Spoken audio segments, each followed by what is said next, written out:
Bonjour à toutes et à tous, je suis ravie de vous retrouver pour cette nouvelle édition tant attendue du Master Club 2022. Après 2 superbes éditions passées à Barcelone, cette année encore, nous vous avons préparé de nombreuses surprises dans une toute nouvelle ville. Et pas n'importe laquelle, puisque nous sommes ici à Venise, le berceau de l'assurance. Nous sommes ensemble du 14 au 16 septembre pour vous faire vivre cet événement. Alors vous le savez, le Master Club, c'est l'occasion de se réunir pour faire le point sur la saison 2021-2022 du Cercle Lab.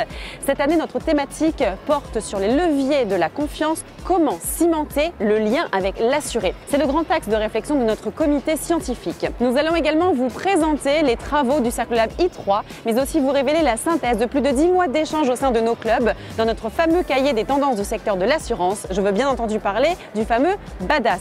Je vous emmène donc découvrir cet événement au sein de lieux magiques. Master Club 2022, c'est parti, suivez-moi.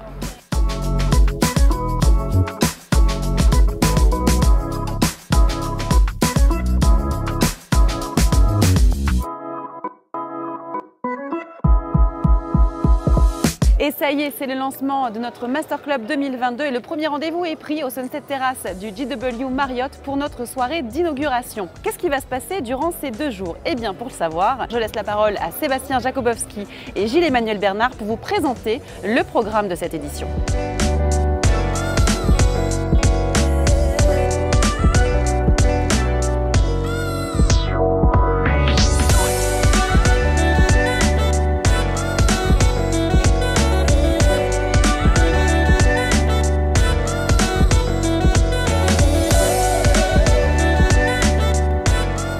Bienvenue à Venise pour cette 3e édition du Master Club du Cercle Lab. Nous sommes ici entre amis, nous sommes là pour lâcher prise et nous sommes là pour passer ensemble 2 jours à la fois de travail et de convivialité. Le Master Club représente en effet un événement phare qui est le point d'orgue d'une année de travaux du Cercle Lab et qui est également le point de départ de nouvelles idées, toujours tournées vers l'innovation et la prospective.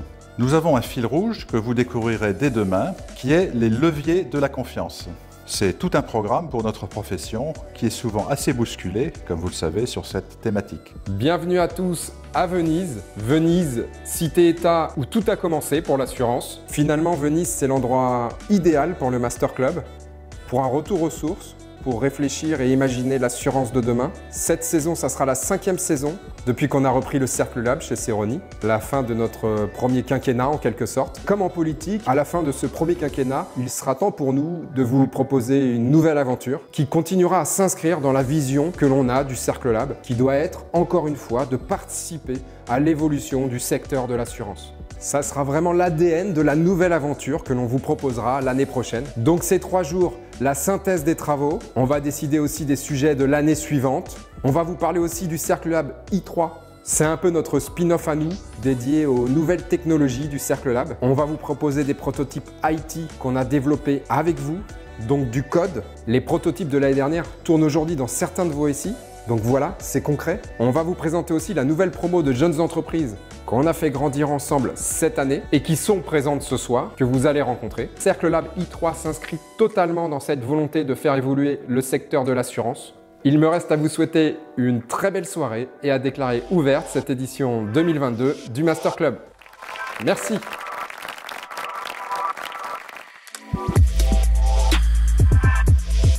Que pensez-vous des initiatives lancées par le Cercle Lab et laquelle a le plus retenu votre attention? J'en pense beaucoup de bien. Déjà parce que c'est fait avec finesse, c'est fait avec engagement. Et celle qui retient le plus mon attention est l'intelligence mise dans le Master Club, qui est le résultat d'une année de travail et qui permet de se retrouver dans un contexte convivial, amical et sympathique, avec du contenu qui va intéresser tous les assureurs. L'idée de faire regrouper les gens pour les faire travailler sur des sujets concernant l'assurance et en particulier d'avoir le résultat de ces travaux lors du Master Club, je trouve ça très intéressant comme idée et je me réjouis à l'avance d'écouter les résultats de ces travaux. Le Badass, c'est l'événement de l'année, donc je suis très impatient de découvrir le résultat de ces travaux. J'ai trouvé qu'à Barcelone, c'était extraordinairement riche et je suis sûr que cette année, ce sera encore très enrichissant. Des idées nouvelles, la possibilité d'échange et puis des collaborateurs qui sont contents d'échanger et de se rencontrer, surtout après des périodes un peu difficiles. Donc les clubs sont très suivis et sont variés. Donc ça c'est vraiment intéressant. Et puis le fait de se retrouver ici à Venise, c'est le top, quoi. C'est la cerise sur le gâteau. Alors des temps forts, il va y en avoir plein, mais moi j'en ai sélectionné un. Le temps fort auquel il faut que vous assistiez, c'est demain, 14h, avant l'intervention de Florence Lutzmann. On a un truc d'enfer à vous raconter. Ça va durer 5 minutes, mais c'est sûr, il faut y être.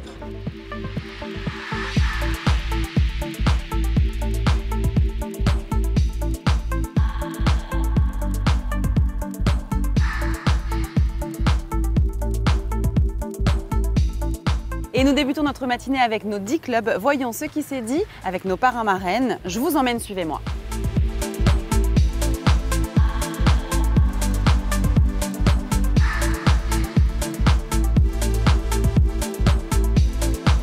L'avantage du club, c'est qu'on prend de la distance par rapport aux situations. Vous savez, dans ce monde de l'assurance, il y a parfois de la précipitation, une forme de côté anxiogène. Des concurrents arrivent, est-ce qu'il faut paniquer? Est-ce qu'il faut changer tout le modèle?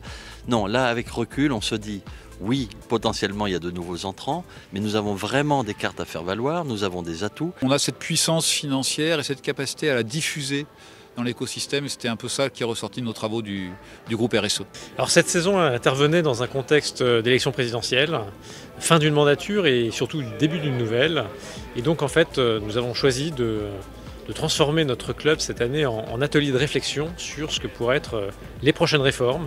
Aujourd'hui, on est face quand même à une évolution du monde du travail et il faut que la prévoyance soit une zone qui s'adapte et qui suive toutes ces évolutions-là.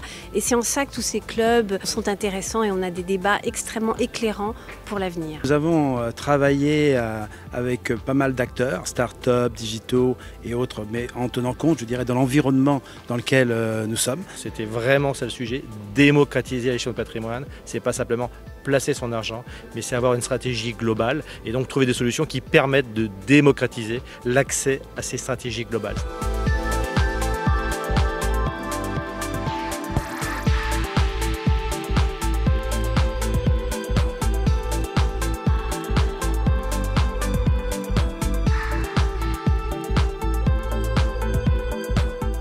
Et nous poursuivons cette journée avec nos conférences et notre thématique fil rouge. Cette année, je vous la rappelle, les leviers de la confiance. La relation entre assuré et assureur se limite souvent à la souscription et au sinistre. Et le lien de confiance est bien souvent ténu.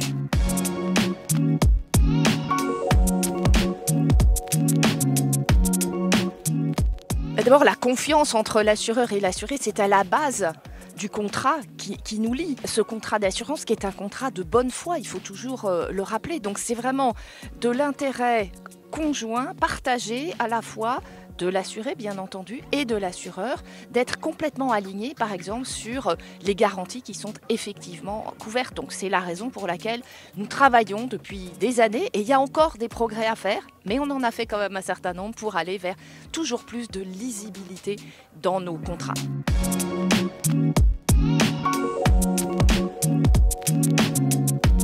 Le comité scientifique qui réunit les experts, les expertes, les parrains et les marraines de tous les clubs s'est donc penché sur cette thématique afin de trouver des moyens de combler ce vide et d'identifier des leviers à mettre en place pour renforcer cette relation avec l'assuré. C'est le cabinet Tenzing qui va vous révéler la synthèse de ces travaux.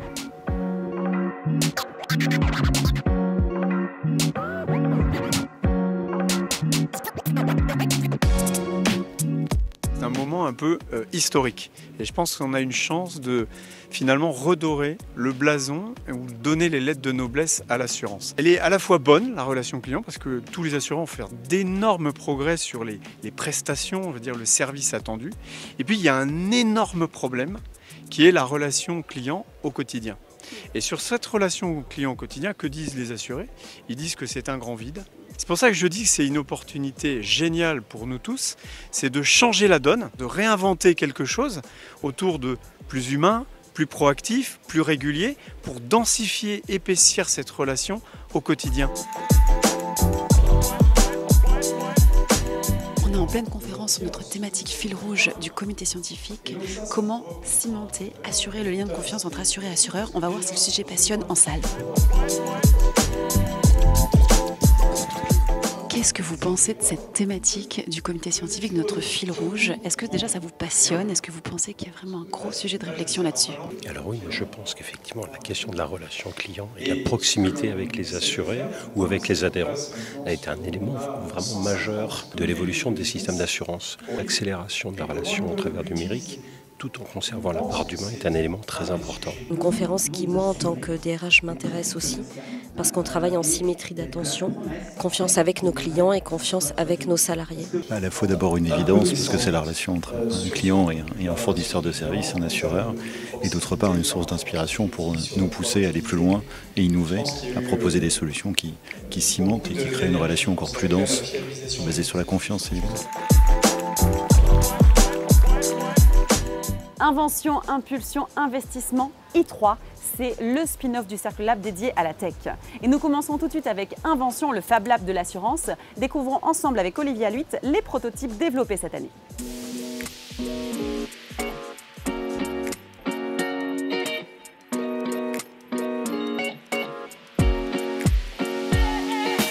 On a développé cette année un prototype sur ce qu'on appelle le process mining. L'objectif, c'était de pouvoir identifier par rapport à une référence, un prototype cible ou idéal, quelle était la réalité sur le volet des sinistres automobiles. Et le process mining permet en fait de comparer de manière très concrète la réalité avec ce process cible. C'est un prototype que l'on a livré juste avant l'été.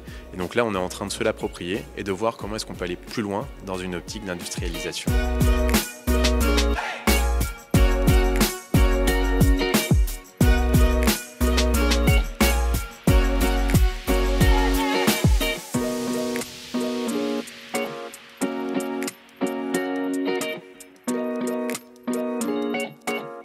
Notre journée riche en travaux et en réflexion touche à sa fin. Nous poursuivons demain notre cycle de conférences. Mais avant de découvrir les deux autres piliers de l'initiative I3, je vous invite à passer une soirée bien méritée au Palais Procuratise. Je passe me changer et je vous embarque avec moi.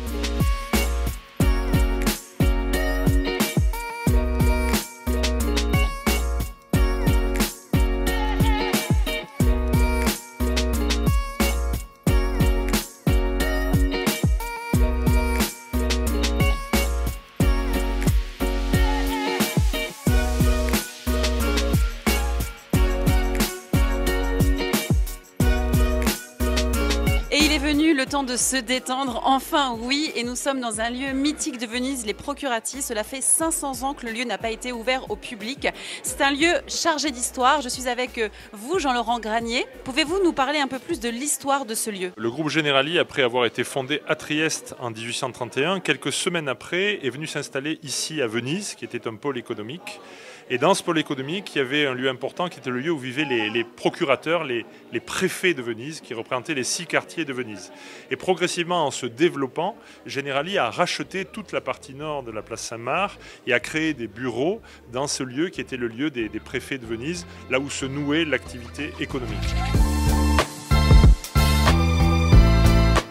On a notre thématique fil rouge, on en a parlé aujourd'hui lors de notre conférence, c'est la confiance qu'il y a entre les assurés et les assureurs. Est-ce que cette thématique aura lieu aussi sur le segment grand risque? C'est un vrai sujet sur le segment grand risque, après des années d'augmentation qui se profilent encore pour demain. La confiance est au cœur du débat, donc la prévention fait partie, mais pas seulement. Donc reconquérir les clients, c'est vraiment l'enjeu. David Bigot, bonsoir. J'aimerais qu'on parle de l'initiative I3 lancée par le Cercle Lab et on va parler plus précisément d'invention. Qu'est-ce que vous pensez de cette initiative cette année? Qu'est-ce que vous en avez ressorti? Ce que j'ai vraiment apprécié, c'est cette initiative de mener des POC, des Proof of Concept, notamment dans le domaine de la santé et soutenue par des assureurs, des acteurs de l'assurance. Et on voit à quel point il est essentiel d'essayer pour prouver la possibilité que ça fonctionne.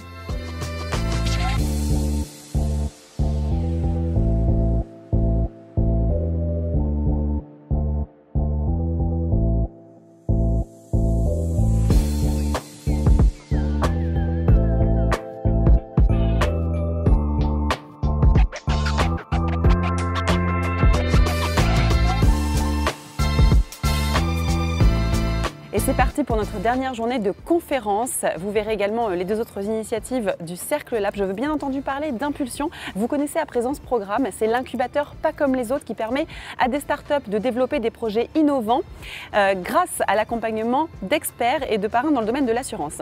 Il y a également Impulsion, c'est le point d'orgue pour les InsurTech qui souhaitent trouver des investisseurs privés prêts à soutenir leur développement. C'est parti.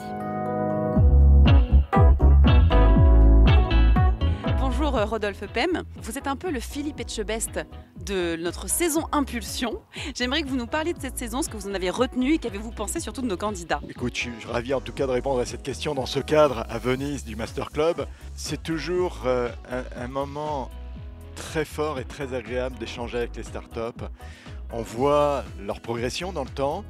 Depuis qu'on les accompagne là, cette année, elles ont bien avancé, elles font du bon boulot. Cette année en tout cas, le message que je leur ferai passer, c'est de ne pas perdre de vue qu'il faut gagner des parts de marché pour se développer et réfléchir à sa stratégie en parallèle, mais rester focus sur l'acquisition de clients. Mais elles y sont, elles sont au rendez-vous, elles y vont et c'est formidable. Donc toujours ravi de participer à ce projet I3.